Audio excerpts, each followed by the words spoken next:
Now we'll move straight into our first session. I met Nnenna Osuji a few weeks ago, ahead of today, to discuss why speaking up is so hard and what can be done about it. Nnenna is Chief Executive of North Middlesex Hospital, part of the Royal Free London NHS Foundation Trust. We met to discuss the challenge of staff speaking up. The importance of creating an environment where healthcare staff feel safe to voice concerns about safety and quality and feel listened to when they do is widely acknowledged. But recent NHS staff survey results show that many staff still feel concerned about voicing concerns. They're worried that it won't result in meaningful change, or worse, they fear reprisal from managers or colleagues, and that inhibits their speaking up. Much attention has been given to supporting people to speak up in healthcare organisations, but what else can be done to make organisations at every level, from teams on the ground to senior management, into places that value speaking up?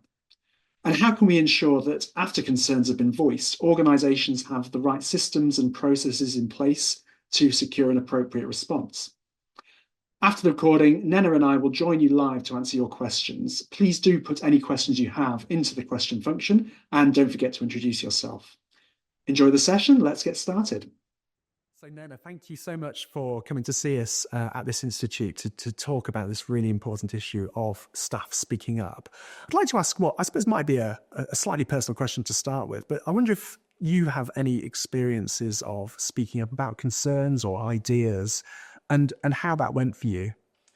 I've had a career that's included being medical director, so there's some really strong professional examples, which I might share in a minute, Graham. But I think I speak up in different ways every single day. And I think it comes down to, that old adage that culture is the worst behavior you're willing to walk past. So in every single moment you walk past, you hear an interaction between a member of staff and a member of the public, and you think, actually, that could be toned differently.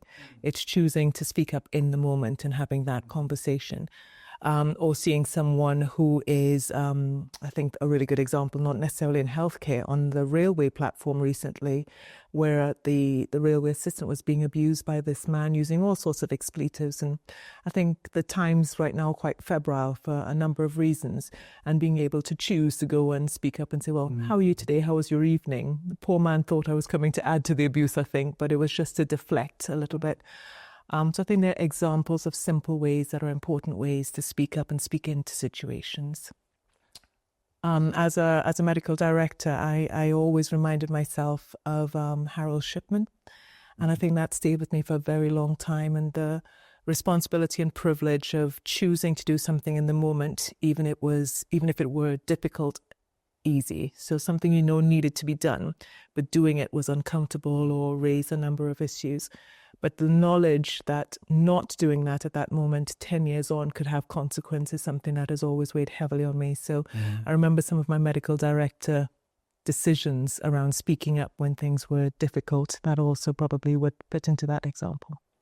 It's interesting because you kind of captured how it's kind of spur of the moment because you don't know what you're going to come across, but also there's a really strong reflective aspect to that as well, in terms of what if I don't speak up, which kind of, adds to the challenge and the dynamics of it. I suppose what I found very interesting there was, your point about culture and your point about, choosing to ignore things being ultimately the ultimate denominator of culture. And it makes me think of, some of the research in settings other than healthcare, where a very big message is that, okay, speaking up is really important. Creating specific mechanisms to allow people to express concerns is really important.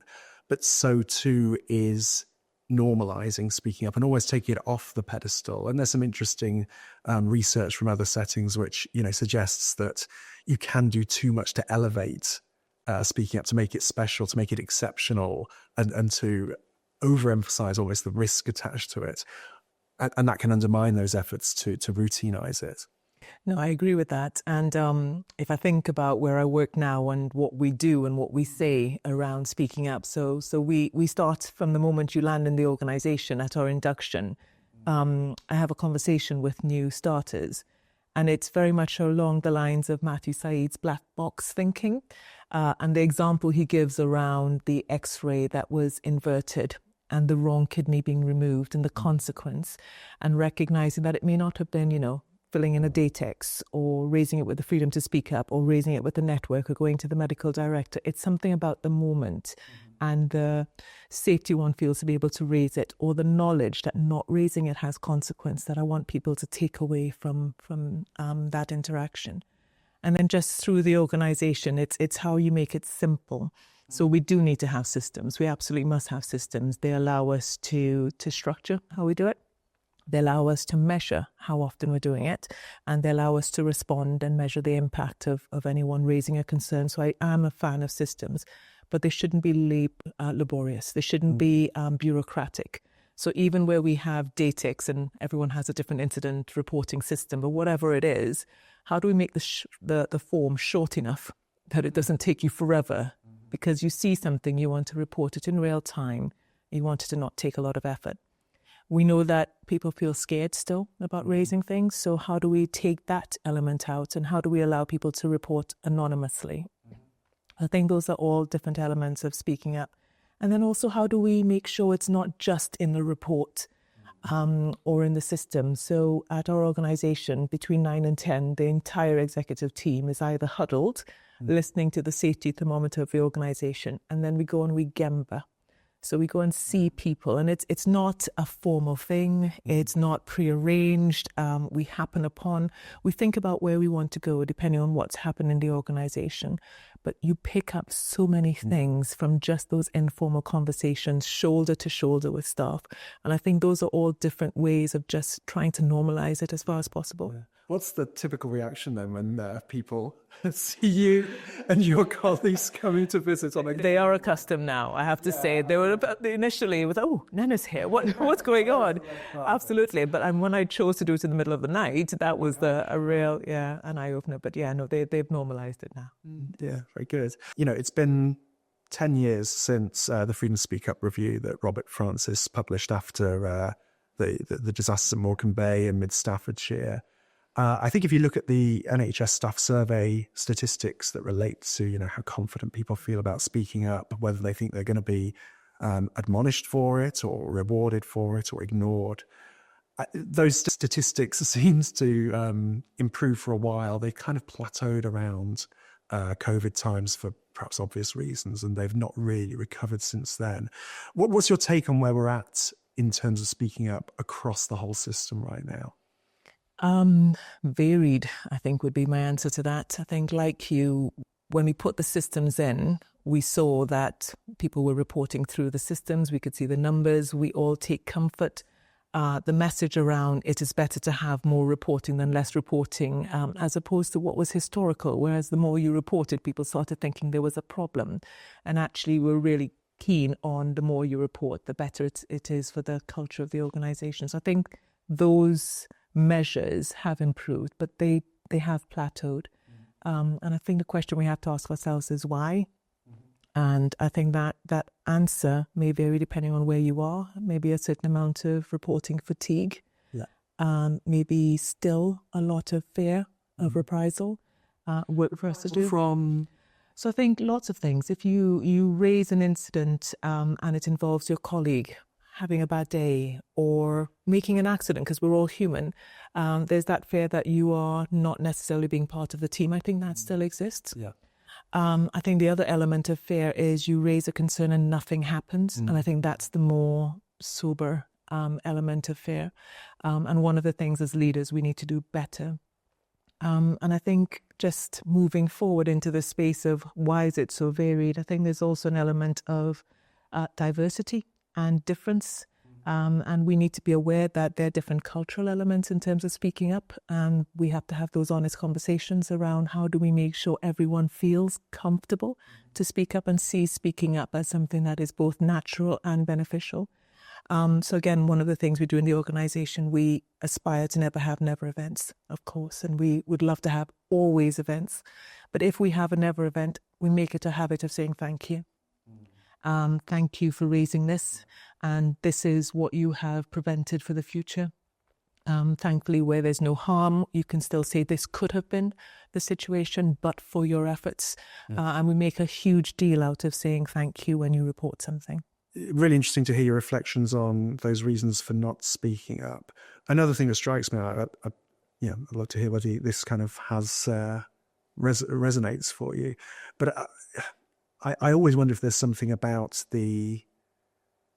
perhaps coming back to your point about culture, but what we tolerate not because we desire it, but because we've got no choice in a pressured emergency department, or, another part of the hospital where there simply aren't the resources on a particular day or in general to get things done. Sometimes people just have to, if not turn a blind eye, then at least tolerate something that isn't optimal, that does fall short of the standards they want. And then once they've tolerated that, there's a sense in which you become, again, not quite the right word, but complicit in it.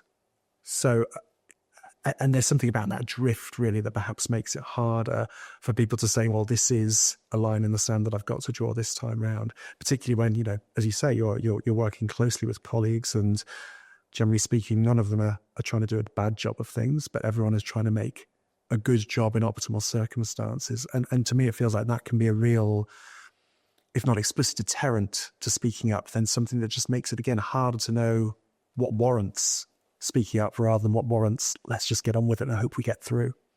And I think that's something I recognise. I think our staff are amazing in the NHS. I know when you listen to the propaganda about the NHS, you hear all the negative, but I also value the positive of people coming to work every day to make a difference, of people coming and going the extra mile to really care. But that comes at emotional cost. The volume of challenge that people are facing and the busyness of life and the demands in terms of performance all have an impact. And there is something really important about, even in that, no matter how small, we choose to never normalize things that can lead. So little things. We often in organizations speak about beds. What are we talking about? We're talking about patients and just that humanizing on a regular basis, because it's easy when you're busy to really start talking about things in process terms, not human terms, and keeping us anchored. So I think I do recognize how being busy can distract and dilute and perhaps normalize things that you just haven't had a minute to sort out. The other way of looking at it, and in the reality of escalation spaces and spaces we would rather not be looking after patients, is you can't necessarily report every single case.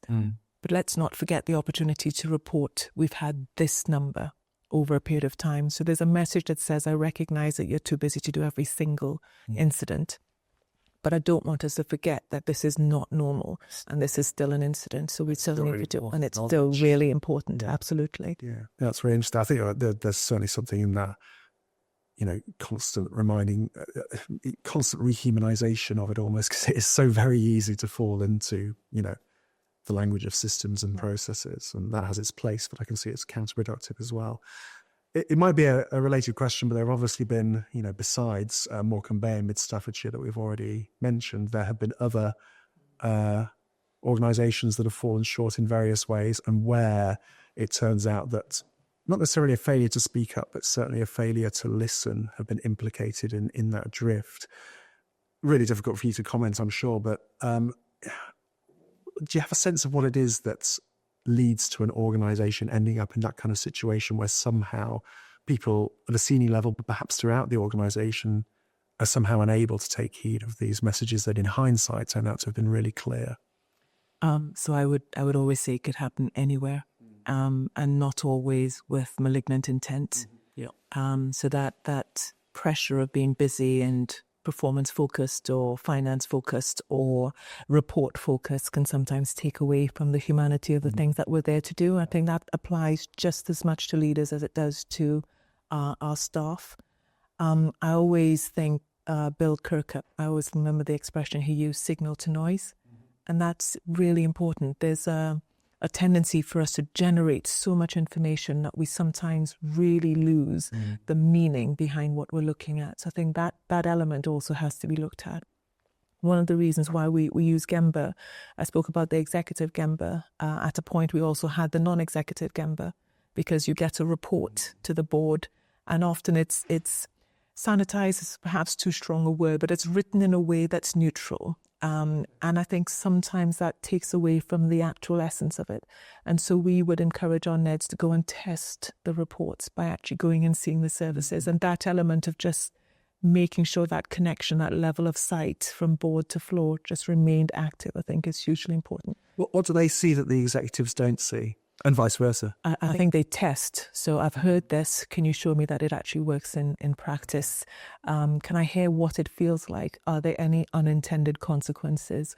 When I look at this report, it tells me that our staff know this and our training rate is this. But if I ask you this question, can I get exactly the right response that I've been told should be available to me? So I think that ability to test what is said is useful. And questions that perhaps the execs can't ask, or even if they did ask them, they would be received in a slightly different way.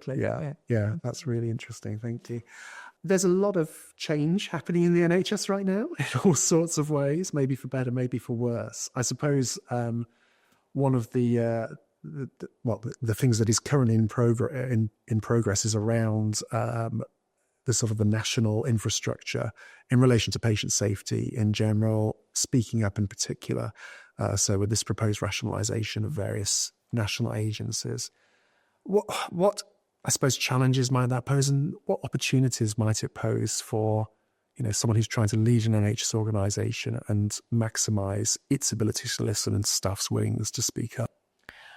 So I think a lot of what we've spoken about still applies to this scenario, isn't it? The fact that the intensity of scrutiny, the intensity of ask, the focus on delivery, the fact that we have significant problems around backlog, around non-elective care that we're all focused on, potentially could diminish our attention and our ability to pay attention to what we're listening to, but also taking the time to hear and respond. So I think there is something about, and use the word opportunity, I would say imperative, for us to recognize that this is the moment where, rather than stepping back, we step forward into this space, because there's a risk that we would miss something quite vital if we don't do so intentionally. I'm delighted that Henrietta Hughes remains a passionate advocate.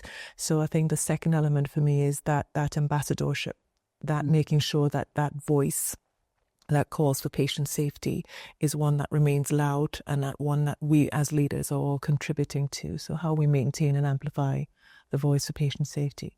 And perhaps the third thing, and I believe that organizations are, made up by both the clinicians and the non-clinicians. And if you asked me who got the trophy for safety during COVID, I might suggest it was our procurement team for all the PPE that they supply to staff. So there is something about the entirety of the organisation, but I do want to emphasise the importance of the clinical voice in the change and leadership challenges that we're facing for the future. So I think those three things for me would be some of the elements for imperative attention.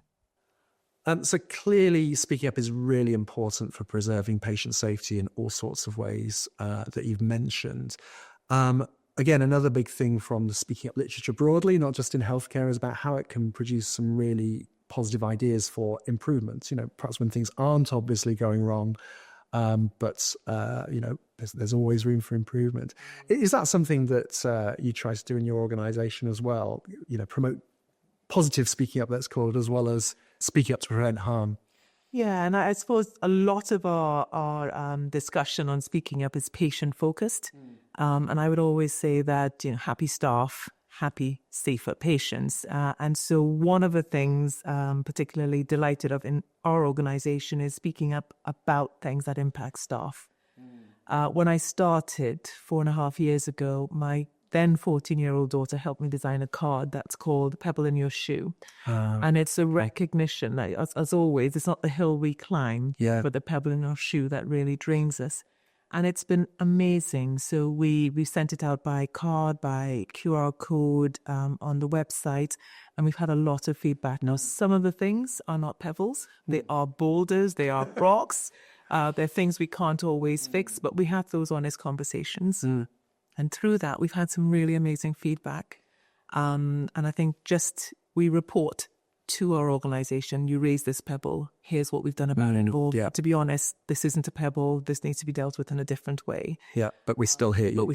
And that has taken root in different ways in different teams. And so I'm really delighted. And people talk about Pebbles. They use it as a way to maybe raise things that wouldn't always be easy to raise. And in more sort of local circles as well as straight to the top. Yeah. And then just one of the initiatives that came through that and with that, simple things. Let's think about where we want people to hear about safety and incidents. And, where do people spend time when they can't do anything else? It's in the bathroom. So on the back of the bathroom door, here's our incidents around safety. Yeah. So lots of little ideas, I think, are always the way to germinate and to spread that attitude of safety. And to get good ideas, but also to, again, as we were saying before, normalize that thing about speaking up. It's been really good to talk to you. I wonder if I can ask you one more question, which is almost, sometimes I do this in qualitative interviews for research, but it's what we sometimes call the magic wand question. Oh. So I'm going to give you an imaginary magic wand, which will also magically disappear as soon as we leave this room. Sorry about that. But is there one thing, and it might relate to speaking up in the first place, or it might relate to people's ability to listen or organisations' ability to act, that you think could really make a big difference to voice in the NHS and how it's used? Goodness. Whenever you're asked a question, or if you ever have a wish from a genie in a bottle, you have to wish for a million wishes. This it is. So I'm going to wish for a million magic wands. Thank you very much. I don't think there's ever going to be one thing. I don't think. I think it's a sum of small efforts consistently applied that everybody is party to. But if I had to think about where we would maybe make the biggest difference, hearing and listening is one thing, and facilitating that hugely important. And I think a lot of work has gone into that, and probably some progress there. I really think one of the elements that would make the hugest difference would be that feedback. I heard, we did, and actually sharing that. We did because you said, and then feeding forward. And because of that, here's what we're going to do differently. So I think that bit around how we close that loop from afferent to efferent and disseminate that so people feel it's worth it. And that, as a disincentive to speak up, becomes diminished. Yeah. And not just the individual raising it in the first place. It's spreading it, exactly. The way we do things. Yeah. Nnenna, it's been really good to talk to you. Thanks again for coming along to visit us here. And I'm really looking forward to picking up some of these conversations with you and other people at this space in a few weeks' time.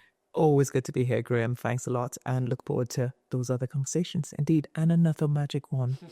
I can't promise it. Thank you. And I'm very pleased to say that Nnenna is here with us to pick up the conversation and to answer some of the questions that you have for her. Welcome, Nnenna. I hope you enjoyed our conversation, our first conversation, as much as I did. I want to start. We've got loads of questions that have come in, and I'll try to address as many of them as I can in the 25 minutes or so that we've got. But I'd want to start actually by just broadening our horizons a little bit. So we talked a lot about staff speaking up in that conversation. And of course, it's not just staff, healthcare staff, who can see the problems with care and the opportunities for improving care. It's also patients and carers as well. And of course, there have been plenty of initiatives to encourage patients and carers to speak up as well as staff. I wonder if we could start then by talking a little bit about that. And in particular, what's your view on the role of patients and carers in speaking up? What perhaps do they see that staff don't? And what things do staff see that patients and carers might not? Really good question. I see our patients and carers as invaluable. They bring fresh eyes and a different and hugely relevant perspective because they will have that experience. People often talk about 3 truths in every situation, as I see it, as you see it, and as actually is. And I think always helpful to make sure that we're not using just one lens in understanding any situation. So I'm incredibly keen that we stop and listen to our patients and our carers. I think we need to think about how we do that. They are systems. We've got PALS systems and complaint systems. And I think those are right and proper, that we have some infrastructure, that we collate the learning that comes from that and translate that into meaningful action. But I think what's being asked, I hope what's being asked is what else is there that allows us to do this in real time? What else is there that makes us celebrate the opportunity for patients and carers to give that feedback? And how do we invite it in the same way that we try to invite it from our staff? I think there's something about the uniqueness of patients and carers. And if we ourselves think about when we are in that role. So I recently attended an emergency department with my daughter, and I sat.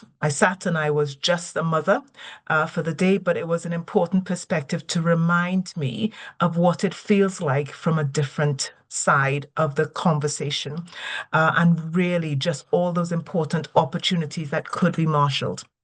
So what's our mechanism by which we get that feedback? I know there's some organizations, and particularly some of our mental health organizations, that are very good at patient and carer involvement. So it's not that we're waiting for you to look at something and give us feedback, but can you be part of the process so that that feedback is always there, it's constant, it's in real time, and it helps us to shape how and what we do and how we do that together. I think there are other organizations as well that have patient and carer peers to different processes. And sometimes as well, thinking about how we use their voices rather than our voices. That unique perspective, that fresh perspective, that different experience, but making it real, I think are some of the things that we should be looking to maximize as far as possible. And do you think it's the same kind of challenges that apply to staff, or the same things that might deter people from speaking up? Do they apply to patients and carers as well? For example, that fear of futility or of retaliation of some kind, of a sense that people, might receive inferior care if they, even put forward a positive suggestion, let alone make a complaint or raise a concern. Absolutely. I mean, these, for our patients, for our clients, they're at their most vulnerable. And they're in the hands of people who they may be raising concerns about. So that fear factor is huge. And I think that's often one of the reasons why we get our feedback in the rearview mirror through piles and complaints after the episode of care is done. So exactly the same facets around how do we create a culture that encourages us to recognize the positive learning opportunity from feedback, however it sounds, is something that pertains to patients and carers as much as it does to our staff. And to that point on futility, there's a real question. And when we have complaint responses, we have an action plan. I think there's something about how do we, if it's in our annual meetings or whatever our patient and client or resident contact fora look like, how do we come back and say, these are the things that you raised through complaints. These are the changes that we've put in place because of it. So that bit that we says, you said we did is still live with our patients as well. Yeah, it's so striking actually how so many of those challenges are similar, and whilst the detail of the ways you try to encourage speaking up and recognize the value of speaking up, the details may differ, but the underlying principles are the same. There's something about closing that feedback loop. There's something about trying to get to speaking up in the moment, taking it off the pedestal, as we were saying before, and not making it something that's very high stakes and challenging, but rather routinizing it. And yeah, something about really showing that this makes a difference and it matters. Okay, coming back to the question of staff speaking up that we focused on in our conversation, but of course a lot of this will apply to what we've been talking about there around patients and carers as well. I'd like to start with a question from Jennifer Crees, which is about the relationship between civility, particularly among staff and between different staff groups, something that again has had a rising profile in healthcare over recent years. So the relationship between civility and what she calls speak up climate, I suppose, the willingness or otherwise to speak up. There is a relationship there, presumably. What's your take on it? It's a relationship, Jen. It's a great question. And I think probably if I had to answer it in one word, I would say the relationship is culture. And civility is one of the critical elements for safety. I think it comes down to how do we look upon feedback as a mechanism to do something positive rather than as a criticism of what we're doing? How do we look upon feedback as a learning? So that question about intent and outcome, hugely important. And so sorry to digress to my children. I do it on a regular basis. You know the difference. They broke the most precious, crystal vase you have in the house, but it was an accident. And do we respond to the outcome or to the intent? And I think that's part of what civility is, understanding the curiosity and the constructive nature of that feedback and its intent to make things better. I think there's a second element to civility, and it is in how we give that feedback, because you can give the worst feedback beautifully and it will be received. And I think how we set up those conversations in a way that they land well is an important element of that as well. And there's a lovely book, and I can't remember the author, called Crucial Conversations, that starts telling us about how we create the safety in the moment and how we take a step back if necessary to make sure that our intent and not the outcome is what goes forward. The third element about that civility is respect. And there is something about raising a concern, being seen as doing something that's different. And how do we recognize difference as something that's great? It's an asset. We want to bring it in. How do we respect, treasure, and celebrate that? So there's a kindness to how we look at each other. There's a kindness to how we interpret why people are doing things. There's a recognition of that intent, not the outcome.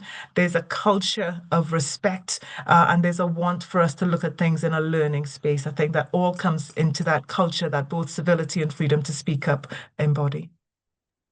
I mean, everything you say resonates, but it's so difficult to have those conversations, those crucial conversations, as you put it.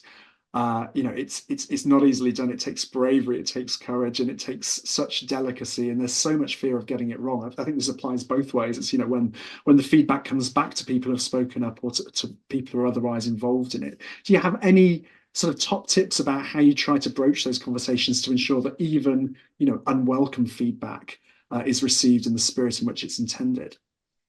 Good question. As you were asking it, I was reflecting on my own experience of trying to give feedback I know is not positive, and recognizing many different facets to this. One is, it's not okay to not give the feedback when it is needed, because we become complicit by our silence.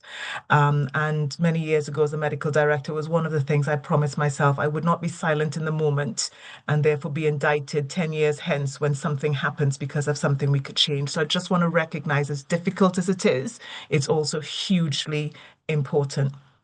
The second bit, I think, comes to that civility, and not just thinking about why you're giving the feedback from an intent point of view, but also thinking about how that other person might receive it, and just being really clear in the way you word it and frame it. This is my intent. This is where I want to go. And literally taking time to be considerate about how it's framed, but purposeful, hugely important. Some of the times when I've struggled, I take it back to what matters. So a conversation that may be about performance, I talk about people and patience. And I think just bringing it back to the relevant bit that we can all relate to, hugely, hugely helpful. I think also important to recognize, sometimes it's not just one bite of the cherry. Sometimes you have to go around things a few times to get an important message heard. And you need to think about who you need to speak to and how, and maybe also how you recruit other voices into that conversation so that it's not just you who's raising an issue if it is that critical. So not easy, but that tendency we have, and again, the same reference to either go to silence, take ourselves out of the conversation, or violence, become less productive in that conversation, is something to be avoided. So it's that self-insight, that measured approach, that deliberate thinking about what needs to happen and where you are and where the other person might be in that, and who else needs to be in the conversation. Yeah, no, excellent tips there, I think. And there's something about how you're combining very practical tactics there with the values that underpin them. And particularly this notion that it's doing no one any favors, including yourself, including the person you're speaking to, but above all, the patients and other staff that you're serving, to avoid these conversations. I think that's the thing that it applies in all sorts of walks of life, doesn't it? You've just got to keep on reminding yourself that, difficult though it might be, it's the right thing to do. I'm going to move on to a sort of related question, which comes from Nicola Sivret, which is, again, about civility to some extent, but it's also about how we support one another in these difficult situations. So she asks, how can resilient colleagues be the allies that practitioners on the verge of burnout need? And I think her point there, she then adds to that speaking up is so often about trauma that someone's experienced, or either directly or vicariously on behalf of someone else. And therefore, having that sort of sense of support from colleagues helping hands, as she puts it, to recover, no one can ever speak up effectively. So I think it's something about, how we speak up in support of one another and how we look out for opportunities to do that and know when to find them. Nicola, thank you. It's such an important question because we are all in this together. And I could break that down into, how to speak up at the moment and how do we encourage people who might be trepidatious about speaking up to have the courage and the support. Both are needed to do so. The second question is, having spoken up, what is the support mechanism through the process, which can be quite difficult? And the third, just to be really clear, is that even supporting someone through their trauma can be traumatic. So how do you look after yourself in that situation? If I look at sexual safety in particular as an example, and there has been a lot of work done recently on that, and in pockets where it might be particularly rife and has been silent for so long. There are a number of examples in commercial sectors where people have stood up apps allowing a buddying system, because sometimes being able to speak up about something that traumatic requires somebody to come with you. And I think that that's a virtual example, but equally they're physical equivalents. How do you go with people to speak up? How do you yourself know the different mechanisms through which speaking up can be affected in a way that meets people where they are at the moment? So you may not want to disclose your identity when you speak up at the minute, but can we use an anonymous data reporting? Can we use the Freedom to Speak Up Guardian? Is there a trusted colleague we can raise it with? Could we use our networks? Can we use our unions? Where can we get the best advice about how to speak up in a way that is as protective as it needs to be for that individual at that moment in time? I think recognizing the trauma, and the trauma is not a one-off trauma. It takes real courage. Let's not underestimate this. It takes real courage to speak about something where you are worried about the consequence of speaking up. And that consequence is twofold. One is if you don't speak up and there is harm that can come to an individual, whether a patient or a member of staff. And the other is if you speak up and there is harm or reprisal that comes to you. And that is an awful weight to carry. So the second thing I would say, both to the individual speaking up and to their colleague, have a look at what well-being support there is. And again, in the space of safety, find your psychological support in the organization or outside the organization and make sure you build those systems because you will need them. I think the third thing to say is how important it is to recognize the vicarious nature of trauma.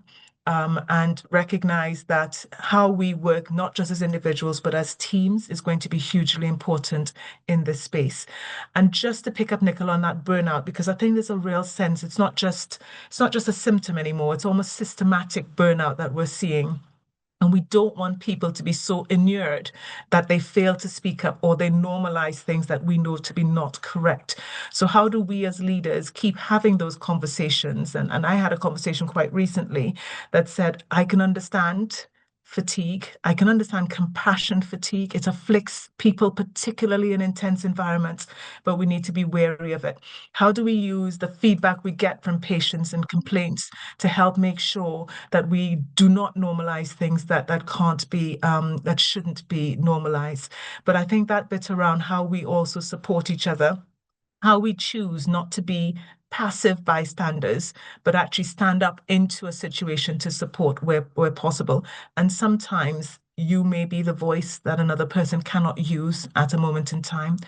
Just before we finish, and given that it is the last week of staff survey, remember that there are really good mechanisms through staff survey to speak up in a way that allows the NHS as an institution to hear at volume where people are, and for you to know when those results come out that the thing you want to speak up about that you might have been worried about, guess what? There are other people in multiple other organizations feeling exactly the same way, and your voice adding to that volume helps to raise that to the surface so that we can deal with it. Thank you for that plug for the staff survey, Nnenna. To be And done. speaking as a researcher, I can confirm it's just such a useful resource, such an authoritative resource in terms of the direction of sentiment and all sorts of other things, quality of care, culture, and so on in the NHS. So please do complete it if you're a member of NHS staff. Again, slightly related, but taking things from a different angle. We've got a question here from Veronica Nifias. I apologise if I've mispronounced your surname. So she's talking about protections for NHS staff who speak up. And she says, in view of many reports of former NHS staff experiencing retaliation, should the protection for staff members speaking up be extended? And what measures might be effective? So I think she's probably thinking there in particular of the formal legal protections for people who make protected disclosures, under the Public Interest Disclosure Act. So people who speak out beyond their organisation. But I suppose what are your thoughts on whether and how that might be extendable to people within NHS organisations to protect them before they reach the point where they're having to make external disclosures and seek those kinds of protections? Yeah, no, absolutely. Thank you. I think it's really sad, and I think it's a shame, but I also think it's real. And we do need to recognize the courage, the strength of people who have spoken up when they've needed to. We've seen examples of how that makes a difference, but there is a personal cost that comes. And we can talk about the formal systems of protection, which are legal and known, but there's some informal consequences that I think we also recognize, and we need to be wary of and to protect against. So I want to always start off by saying it should be an absolute exception that someone needs to go out of an organization. And I would hope that organizations would recognize the opportunity to learn rather than having learning come in and be imposed upon them. So I think there's really something about what we as leaders do to make sure we listen, we hear, we respond, we recognize and we respect when people are speaking up, so that these legal protections need not ever be needed for individuals. The second bit is, where are we as leaders in ourselves recognizing people who have had that courage? And I say this having had to live this example. When people are struggling in their organizations, they sometimes need to reach out to other organizations. And that's hugely important that they find a safe space where they can continue to be valued and treasured and to recover. So I think there's something about the psychological support and protection that is required of that individual as well. Within the organization itself, how do we signal really clearly that we see speaking up as an asset, not a deficit? How do we signal that we want people to be celebrated, not chastised for speaking up? And a good example would be a never event. Not that anybody would ever want to have a never event, but when there is a never event, we need to say, and we do say, thank you. Thank you for speaking up because your actions have done this. So how do we create that environment whereby people, instead of feeling negative or ostracized, can be seen in a positive, this is the person who did this. And there've been some really good examples recently, and without naming people, where people have been strong enough, resilient enough, supported enough, protected by internal and external networks to pursue truth and justice in a way that I know many other people would benefit from. But I recognize that the personal cost involved, and I would really encourage all leaders, all organizations to think about how we signal it as a positive thing, not a negative thing, and how, if we know individuals who are afflicted, that we actually find a way to reach out and help in a meaningful way. Thank you. Time is ticking on. We've only got about 6 or 7 minutes left to go. I'm going to try and squeeze in. I'm going to ask you one more question. I'm going to try and squeeze 3 questions together to finish off in a really contorted way that probably won't work. I will try to be brief. Go for it. Let's try with the question that will work, first of all. So this is from Hannah Thold. She asks very simply, how can we avoid the weaponization of formalized incident reporting? to the Question, vector Hannah, and it's systems. a real thing. And I think it's like playing a safety card when it's not a safety issue. It is a really dangerous thing to do. It undermines. It's the boy who cried wolf, isn't it? It means that when people have genuine concerns and genuine issues, it's diluted. So one, recognize it's a genuine thing. Two, that it's deleterious. And three, in a nutshell, call it out. And so we do that on a regular basis. I've had people come with anonymous issues, and I just go back and say, just to be clear, this cannot be the way we do this. These are the systems we have in place. I wonder if this is where you want it to be, but let's call it out and let's not be afraid to do that, because it takes away from the courage, the respect, the responsibility of other people who are doing it for genuine reasons. So that would be my answer to that. Just a very quick follow-on question. What's your sense about the extent to which those are sort of genuinely vexatious versus the extent to which they're kind of mistaken, or they're going along the wrong route, or perhaps people just, they're getting things out of proportion because of their perspective? It I sounds like think there are. Sorry, it's go a on. mixture of all three. So I've Yeah. taken that question to be the latter, Yes, yes. where people have, genuine intent to be vexatious, but all three do apply. And there is a skill in knowing what someone has said, not how they have said it. And if we look at the what, we will get to an answer that hopefully is supportive. But I'm talking about the truly vexatious, truly weaponized issues that arise at times, and calling those out. But your caution is well noted. We need to be really careful that people have not, through innocence or lack of knowledge, pulled it out in a way that is unhelpful. And I think it comes back to the original question, that civility and respect question. If the intent is clear, that's what we work towards, not the outcome. Yeah, yeah. And even if it's a minority, it's you still can't ignore it when Yeah. people are abusing or misusing systems in that way. Okay, so towards my final questions, and I'd like to sort of combine the most upvoted question, if that's the lingo, with one or two others. But I think all three of these are really about what we can do in very practical terms, particularly in places or with people who perhaps aren't already converted. So the top voted question comes from Sarah Donato, and it says, how do we practically facilitate a culture of speaking up in the context of organizational hierarchies that seem persistently rigid and resistant to change? So do answer that question directly, but there's a couple of other related questions. There's something around what we can do, how we can spread the word on this, and someone else, I can't see, oh, it was sorry, it was Hannah Fold again. So she gets two questions. Congratulations to her. She also asks about what approaches we can take if we join an organization where things like submitting datex are not the norm. How can we encourage peers who are new to us to see that as a learning moment? So there's a question in there about structure. There's a question there about how you address individuals who aren't necessarily singing from the hymn sheet yet. What's your take on both of those things? How can we change matters for the better? Okay. Thank you. I think important questions. And the fact that you're in this room tells me something about some of the ways in which we can do this. So, how do we create this social movement of people in different positions across multiple organizations, all interested in doing more in terms of generating a speak up culture in all our organizations? So joining those movements, generating those movements, definitely disseminating the findings and making it available to many people would be one key answer. The second bit is around how we induct people into an organization. So certainly at induction, I stand up and I say, I want people to speak up. I give the example of the black box thinking with the X-ray that was put in the wrong direction and the implication of that.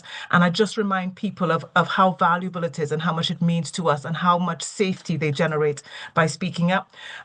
We need to make sure that the mechanisms by which people speak up are multiple, are accessible, are simple, and can be anonymous if needed. We need to make sure we're talking not just about the formal, but also the informal mechanisms, making sure we use the opportunities that come from networks, freedom to speak up guardians, and other touch points in the organization and outside the organization. Again, it's to that culture bit. How do we, at every opportunity through broadcast or dialogue, celebrate when people speak up and recognize? How do we feed forward the actions that are taken when people speak up so that that futility is gone? And how do we really mitigate fear? So, where someone has, and you can see evidence that someone has responded in a way that is destructive to the individual who has spoken up, how do you educate that person or hold that person to account, depending on where they're coming from in terms of what they've done? I think there are a number of ways to practically facilitate that culture, but the most important bit is the practice of it. So we keep learning from it nationally, internationally, locally. How do we take examples of where this has happened and share them in a way that gives hope, that gives structure, that gives support, that gives example? Thank you very much indeed, Nnenna. You managed to pack so much into that final burst there. Really appreciate you having you here. Thank you so much for so many practical ideas, which I'm sure people will take away and think about how they can act on. So we're now going to move on to our first set of lightning talks. In room 1, you'll hear Mimi Suzuki discussing referral decisions to mental health for people presenting at A&E with self-harm or suicidal ideation. In room 2, Marsha Dawkins will be discussing personal values and value-based healthcare for older people with multiple healthcare conditions. Select programme on the left and enter the talks from there. After the lightning talks, we'll have a short comfort break and we will restart for another session at 11:15. See you soon.